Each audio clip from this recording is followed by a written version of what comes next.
Honorables invités, chers amis, c'est un grand plaisir pour moi d'être ensemble avec vous aujourd'hui pour participer au Forum de jeunes Chine-Togo.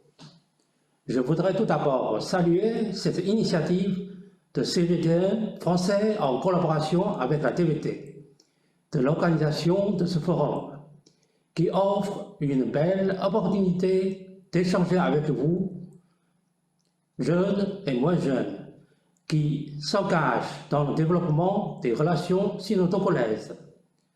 À cette occasion, je tiens à vous exprimer mes vifs remerciements pour votre soutien et votre contribution en la matière.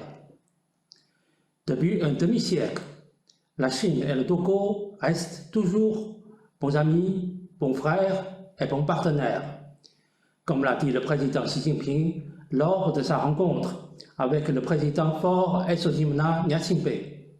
Les relations sino-togolaises constituent un exemple à suivre dans les relations interétatiques.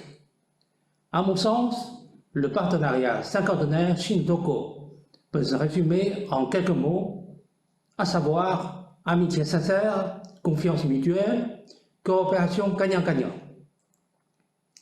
D'abord, amitié sincère. Nos deux pays sont liés par une amitié historique.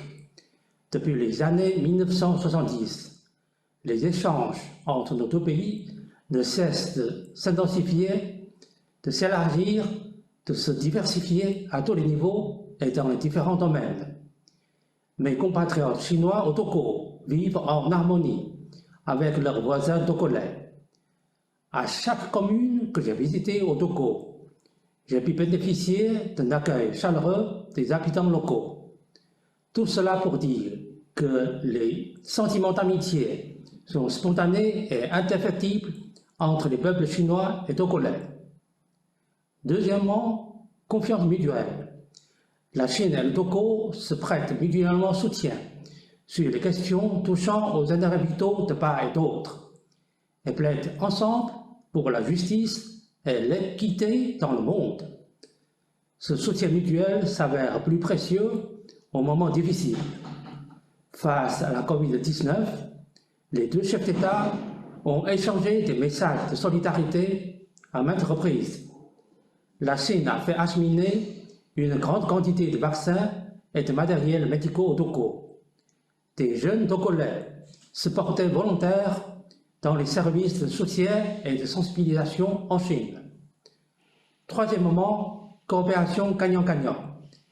La Chine travaille côte à côte avec le Togo dans le cadre de l'initiative La ceinture et la route et accompagne nos amis togolais dans leurs efforts de mettre en œuvre le plan national de développement et la feuille de route 2020-2025. De nombreux fruits phares ont été enregistrés, tels que la nouvelle aérogare de l'aéroport international de Lomé, le contournement de Lomé, le nouveau centre administratif de services, etc. Pendant 50 ans, nos deux parties donnons toujours la priorité à la coopération dans le secteur social. Nous avons envoyé des équipes médicales, des experts agricoles et des techniciens aider à construire des hôpitaux, écoles, stades de sport sur le sol togolais, dans l'objectif de promouvoir le bien-être de la population. Chers amis, les jeunes sont des forces vives des relations sino-togolaises.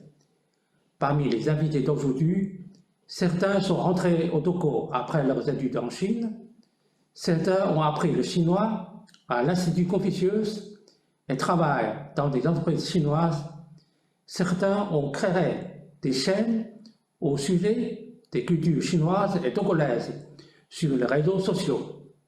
J'aimerais dire merci à tous les jeunes qui ont insufflé de vitalité à l'amitié Chine-Togo. Je me réjouis que le partenariat sino-togolais apporte plein d'opportunités aux jeunes.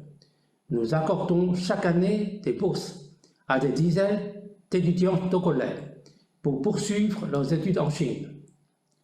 Jusqu'ici, au moins 1400 Togolais de tous milieux ont été invités en Chine pour des échanges ou des formations dans divers domaines, grâce au Salon de l'Emploi, organisé tout récemment par l'Institut de Confucius. Beaucoup de jeunes qui maîtrisent le chinois ont trouvé leur travail souhaité au Togo. Actuellement, nos deux pays œuvrent à concrétiser les 9 programmes de la conférence de Dakar du FOCAC. Une série de projets du partenariat sont en cours dans les secteurs de la santé, de l'agriculture, du commerce, des infrastructures et des investissements, etc. La jeunesse représente l'espoir de la nation. J'espère sincèrement que la jeune génération passe le flambeau de l'amitié sino-togolaise et se lance dans le renforcement du partenariat entre nos deux pays. Je suis convaincu qu'avec nos efforts conjugués, l'amitié Chine-Togo sera encore plus profonde et la coopération encore plus fructueuse, au grand bénéfice pour deux peuples. Chers amis, je vous souhaite une discussion réussie et productive sur le plateau du CGTN français et de la TVT. Je vous remercie.